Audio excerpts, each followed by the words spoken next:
Hey guys, Jules here from Sprint Booster USA. Today we're going to be installing the Sprint Booster on this wide body 2020 Dodge Charger Hellcat.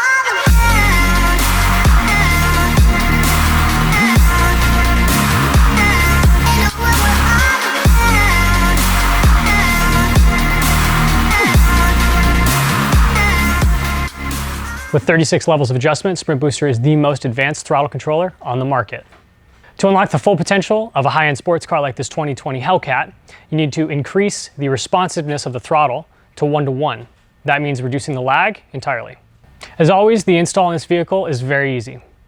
The first step is to take your key fob 20 feet away from the vehicle, opening the driver's side door for at least 20 minutes. This allows the vehicle's CAN bus system to reset.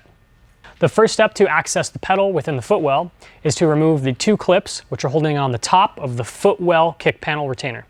With the panel set aside, you can now easily reach the harness. Locate the pedal assembly and the harness that connects to it.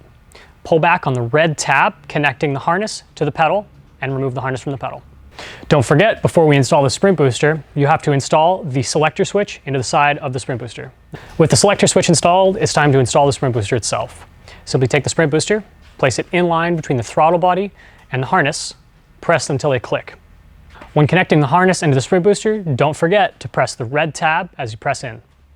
Finally, it's time to route the Sprint Booster selector switch to a spot of your choosing within the vehicle. Don't forget to reinstall the kick panel, which we first removed. Okay guys, that's it for today's install. Leave us a comment below, let us know what you think of the product, and let us know what vehicle you would like to see next.